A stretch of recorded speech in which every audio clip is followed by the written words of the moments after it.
es preciso y conveniente empezar tal vez por el momento justamente previo a su crucifixión, comenzando por el huerto del Getsemaní, cuando el Señor sube precisamente ahí para poder, digamos, prepararse por la oración con respecto a todo aquello que iba a venir y que él ya sabía, ya se lo estaba esperando.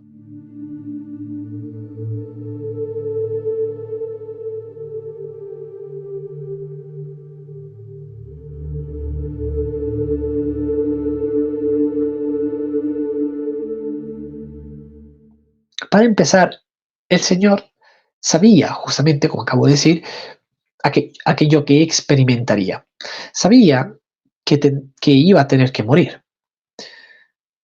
Y pues la muerte para Jesús no era algo natural. Para nosotros, las personas, desde la caída en adelante, se ha convertido en algo natural. Al perder una gracia especial de Dios, justamente la corrupción de la materia ha venido a ser parte también de nuestra propia naturaleza y por lo tanto para nosotros ahora es algo normal el morir.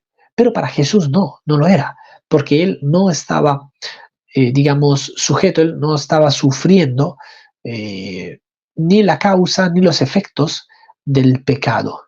Él era totalmente libre de ello. Además, él como Dios, más todavía no iba a, digamos, tener que experimentar la muerte como tal.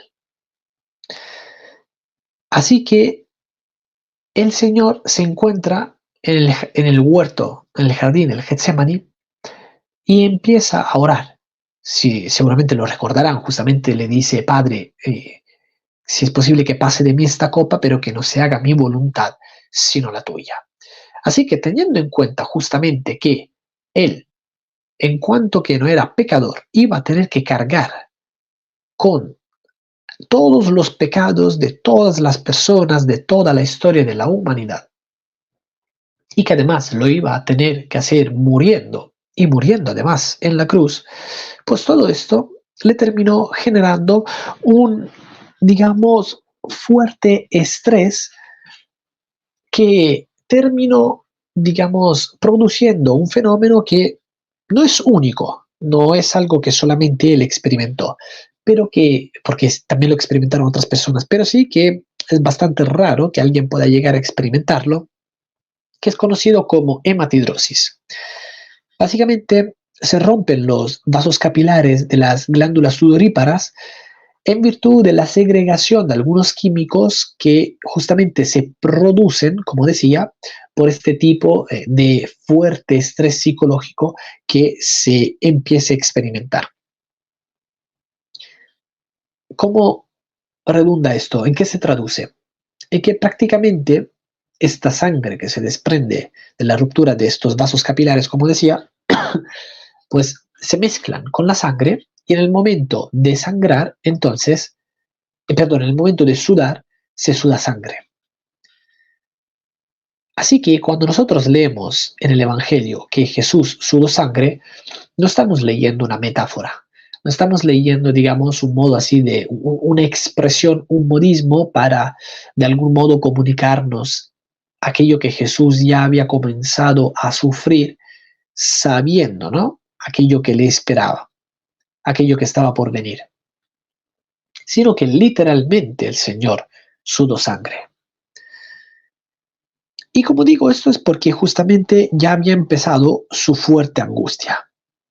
Que Dios tenga que ser hecho pecado, no pecador, sino que tenía que ser hecho pecado justamente porque solamente así, solamente cargando con nuestros pecados, con nuestras culpas, solamente tomando por completo nuestro lugar, se iba a poder dar una expiación en virtud de la cual pudiéramos justamente nosotros recibir la salvación, la gracia de Dios y su amor, pues era algo de todos modos que le generó, como decía, una angustia tan grande que terminó experimentando este fenómeno fisiológico.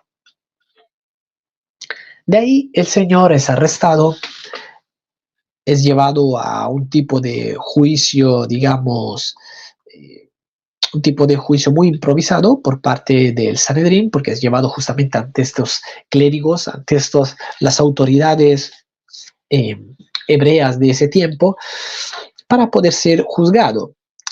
Es sentenciado, evidentemente, de modo negativo, y entonces, además de ese juicio injusto al cual es, digamos, expuesto, además también tiene que sufrir la violencia física de muchas de las personas ahí presentes en ese momento, que lo consideraron como como digamos el peor blasfemo que podría haber visto nunca el pueblo de Israel, y que por lo tanto tenía que ser eliminado, del cual se tenían que deshacer por completo, ¿no? Así que además experimenta este tipo de violencia física, como digo, por lo tanto lo empiezan a golpear, a humillar, a escupir, y y según ellos, el Señor es reo de muerte. Quiere decir que justamente tiene que morir, pero ellos no lo podían matar. Ahora, ¿en qué sentido no lo podían matar? No en el sentido, digamos, esencial de que esto implica, ¿no? Como diciendo que ellos no tenían la autoridad, no tenían los medios, no podían quitarle la vida. Porque esto lo hicieron con otras personas, lo intentaron hacer para empezar con Jesús un tiempo antes, ¿no? Y lo hicieron también con otros. Pensemos, por ejemplo, en el primer mártir cristiano, justamente, San Esteban. Él es muerto, es asesinado, ¿no? Recibe este castigo por lapidación, muere por apedreamiento, ¿no? Por parte justamente de los judíos, del Sanedrín que estaba ahí, que fue quien justamente le sentenció, y no hubo ningún problema con los romanos. ¿Por qué? Porque de nuevo, los judíos podían hacer estas cosas en realidad, no es que estaban en un sentido absoluto imposibilitados de aplicar la pena de muerte a una persona. ¿Y por qué en el caso de Jesús entonces lo llevaron ante las autoridades romanas? Porque la muerte que querían darle desde el inicio era una muerte totalmente, ¿cómo decirlo? Totalmente eh, violenta, muy drástica, muy radical, que era justamente la de la crucifixión. Y dado que la ley mosaica no contemplaba la muerte por crucifixión de las personas, ni siquiera del peor blasfemo, ni siquiera del peor, digamos, apóstata, con el cual se podrían haber encontrado, sino que las penas de muerte eran otras, como por ejemplo justamente decían por lapidación, pero ellos querían infligirle un castigo más severo, más fuerte, más duro, entonces lo llevan justamente ante Pilato, porque podrían haberle lapidado sin ningún problema, pero esta no era la intención. De ahí que justamente cuando Pilato les termina preguntando qué quieren que haga con este Jesús, ¿no? Con este Nazareno, ellos desde el inicio le dicen, crucifícale, mátale por crucifixión. Tenía que ser un castigo, digamos, ejemplar para todos. Y no solo ejemplar, sino que además querían descargar toda su ira por todo aquello que tuvieron que aguantar por poco más de 3 años durante el ministerio público del Señor,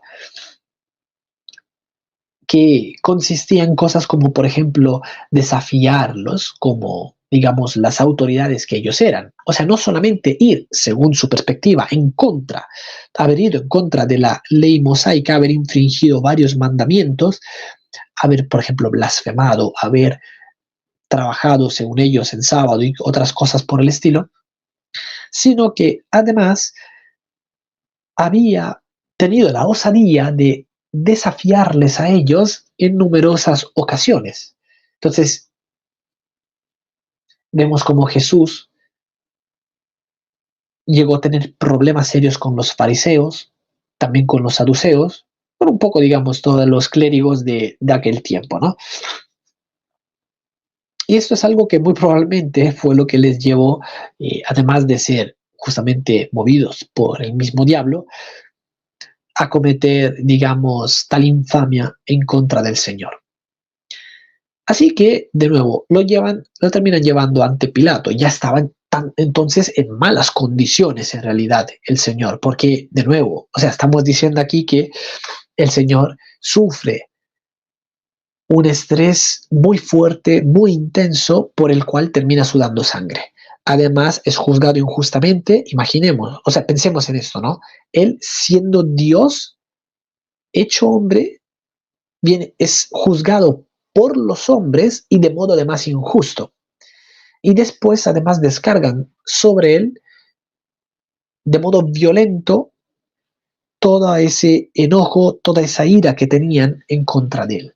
Y además, pero como decía, también es llevado en estas condiciones, ante eh, Poncio Pilato, el procurador de ese tiempo, de Judea. Es juzgado también por Herodes, luego Herodes lo vuelve a mandar a donde Pilato, y Pilato pues le termina entonces aplicando justamente dos castigos. El primero, una flagelación, y el segundo, la muerte, ¿no? La crucifixión. Ahora, ¿de qué modo se daba la flagelación? Pues los romanos, digamos que tenían diferentes modos de flagelar en realidad a las personas, pero con Jesús usaron, digamos, el instrumento preferido por ellos, ¿no? Que era el flagellum romano. En latín, mejor pronunciado sería el flagellum romano, ¿no? ¿Cómo estaba hecho? No sé si ustedes en algún momento llegaron a estudiar un poco, digamos, qué es el flagellum romano. Bueno, básicamente estaba hecho con puntas de cuero trenzado con bolas de metal entretejidas y que además tenía pedazos de pequeños huesos afilados en sus puntas. De tal manera que al golpearle, ¿no? Evidentemente, además del dolor del latigazo, pues esas bolas de metal precisamente provocaban serias contusiones que terminaban luego también rompiendo la carne y por lo tanto provocando hemorragias internas. Y además los huesos justamente se incrustaban, por así decirlo, en la carne, de tal manera que al luego retirar el látigo, el flagellum, ¿no? También justamente se arrancaba esas partes de la carne del cuerpo en donde se habían agarrado. Y esto todo el tiempo, ¿no? Evidentemente, esto ocurría en cada latigazo que recibía. ¿Cómo flagelaban los romanos? Bueno, no lo hacían en una única parte del cuerpo, sino que lo hacían en toda la parte de atrás del cuerpo. Por lo tanto, los latigazos iban prácticamente desde la cabeza, aquí, desde la nuca, hasta abajo las piernas. Así que tomaba en realidad toda la parte de atrás, los hombros, toda la espalda, toda la parte, digamos, del el trasero, las piernas, absolutamente todo, como decía, hasta el cuello y la cabeza. Donde caía en pocas palabras. De tal manera que nosotros sabemos por documentos históricos que muchos de los que, digamos, tenían que sufrir este tipo de flagelación, ni siquiera terminaban, ni siquiera salían vivos de esa flagelación, sino que morían bajo ese castigo. Otros, en cambio, que lograban salir vivos, salían en unas condiciones totalmente pésimas, con, por ejemplo, nervios y músculos, tendones que terminaban colgando que le terminaban colgando del cuerpo, que se podían ver, digamos, a simple vista, porque precisamente les abría ese tipo de látigo, les abría todo el cuerpo. Entonces los dejaba básicamente hecho pedazos. Pero además el Señor es obligado, forzado a cargar su cruz hasta justamente el Gólgota, ¿no? O sea, el lugar de la crucifixión. Y tiene que llevar su cruz en esas circunstancias, en esas condiciones en las que se encontraban. Ahora, desde una perspectiva fisiológica, el Señor sufrió lo que se conoce como una conmoción hipovolémica. Es decir, se experimentan al menos 4 efectos a nivel físico que, digamos, hicieron que el tener que llevar la cruz fuera todavía más difícil. Esta conmoción hipovolémica se da por una pérdida de sangre, digamos, muy elevada. Entonces, ¿qué es lo que sucede? Bueno, que para empezar, el corazón empieza a acelerarse para tratar de bombear sangre, digamos, hacia todos los órganos, dado que precisamente detecta que ya no hay la misma cantidad de sangre que había antes y por lo tanto ese poco que hay se tiene que intentar llevarla hacia todos los órganos del cuerpo para que el cuerpo pueda seguir funcionando. Además, baja la presión sanguínea, lo cual produce en realidad, digamos, un desmayo, y eso fue lo que al Señor le pasó al menos 2 veces mientras estaba mientras estaba cargando la cruz. Además,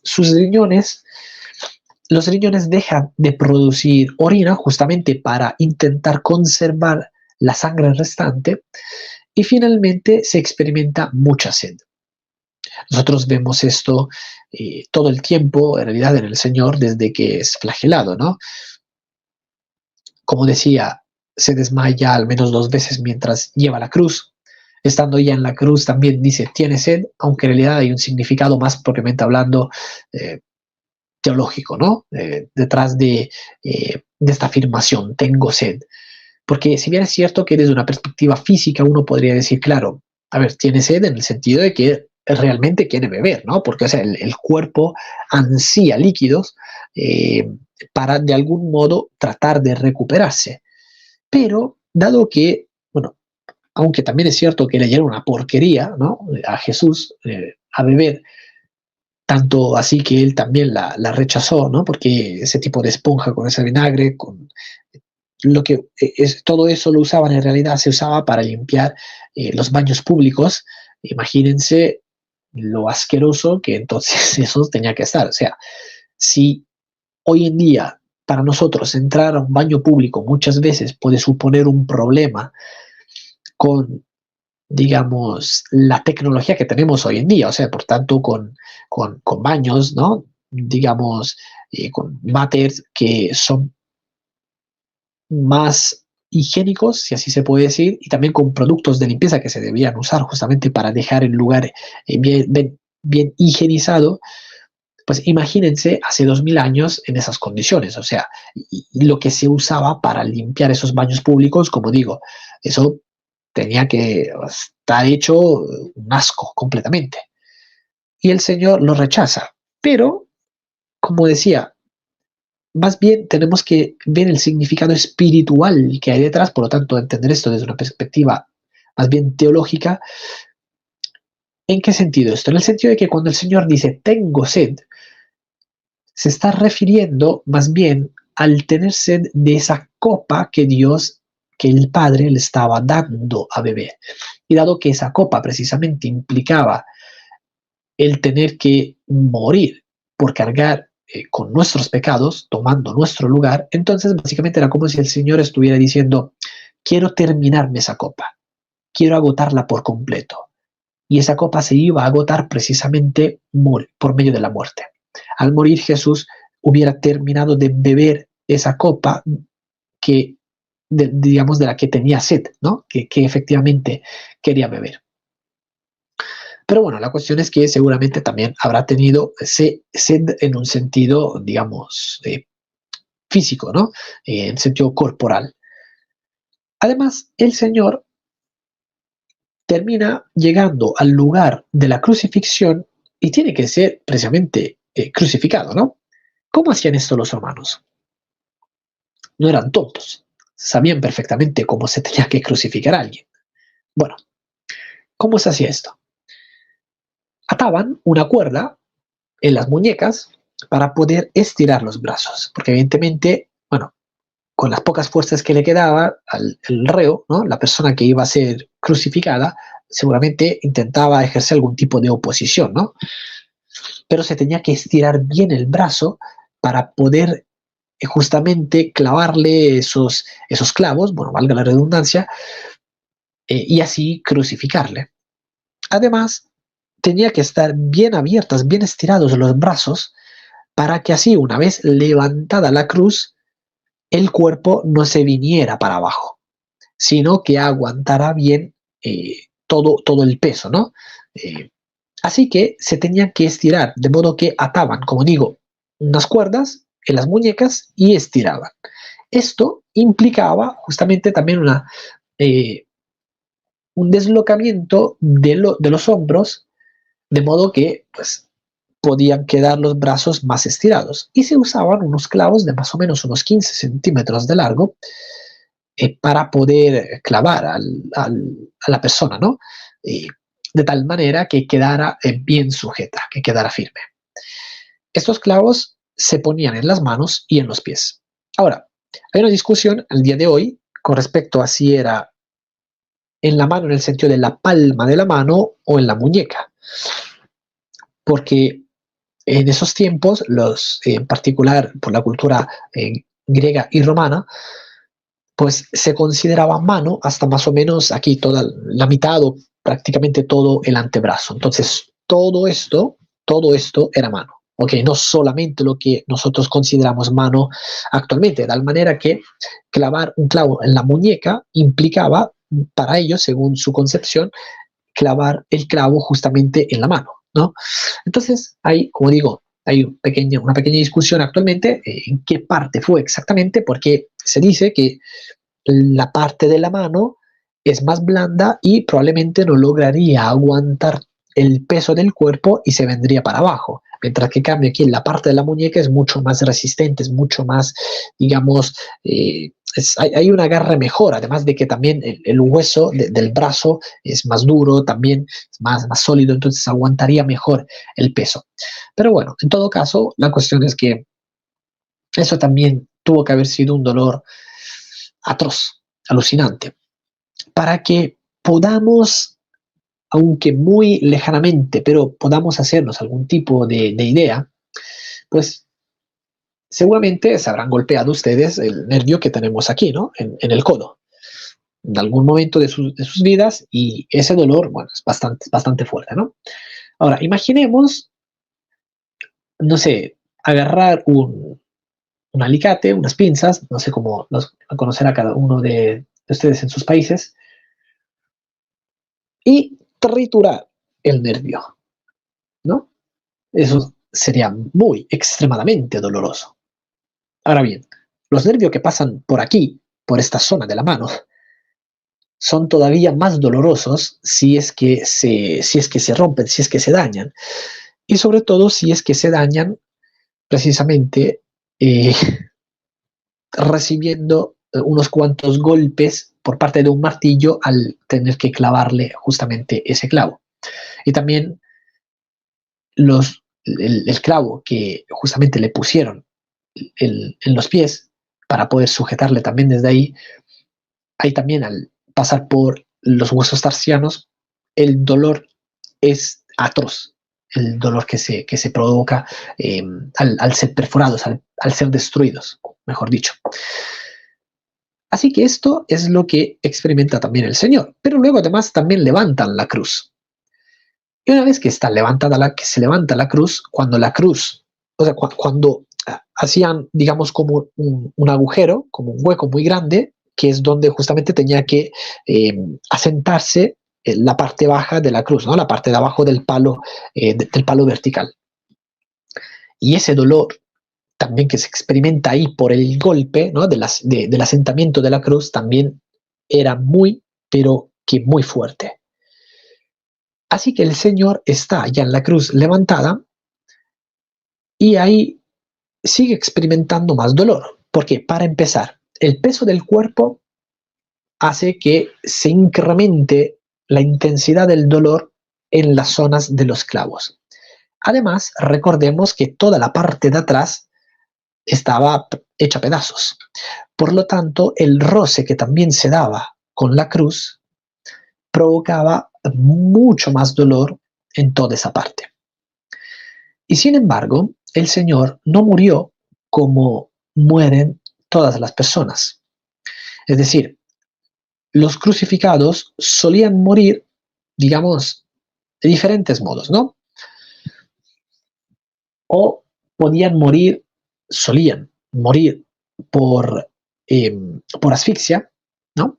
Porque para poder respirar, pues el crucificado tenía que hacer este movimiento, ¿no?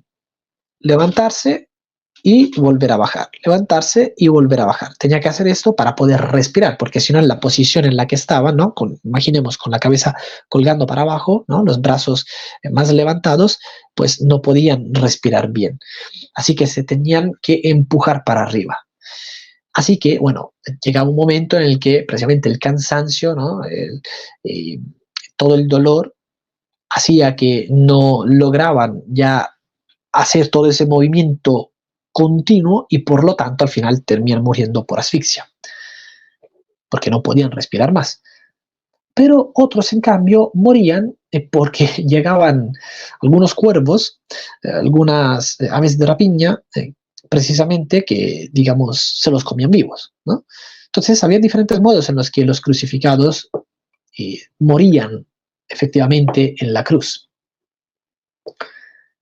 Otras veces morían por asfixia los crucificados, no porque estaban cansados y agotados de hacer ese movimiento recién descrito, sino porque ya no podían estar ahí los guardias, ¿no? Los romanos, y por lo tanto, pues les terminan, digamos, dando el golpe de gracia, en virtud del cual terminaban muriendo, que podía ser, como por ejemplo lo describen los evangelios, rompiendo las piernas, de tal modo que al no tener ya por dónde sujetarse en la parte de abajo, pues terminaban muriendo por asfixia, pero también lo hacían en otras ocasiones disparando unas flechas desde lejos, ¿no? Como digamos un tiro al blanco, ¿no? Y justamente les daban en el pecho.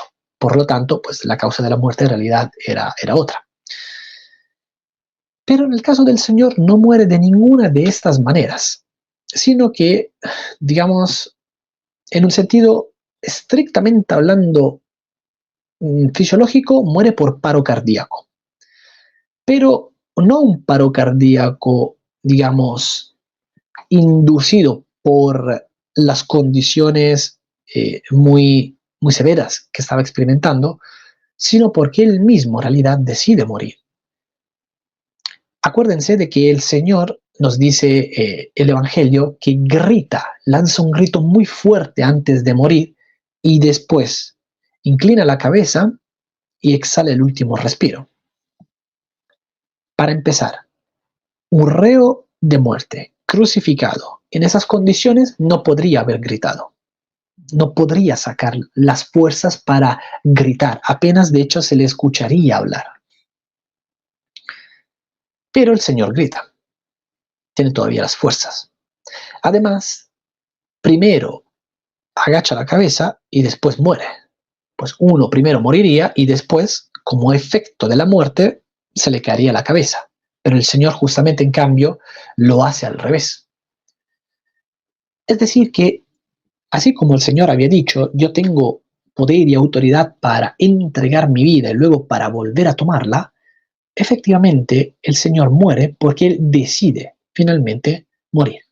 Decide entregar su espíritu y de este modo entonces pagar por completo por nosotros por medio de la muerte y luego finalmente también descendiendo a los infiernos, ¿no?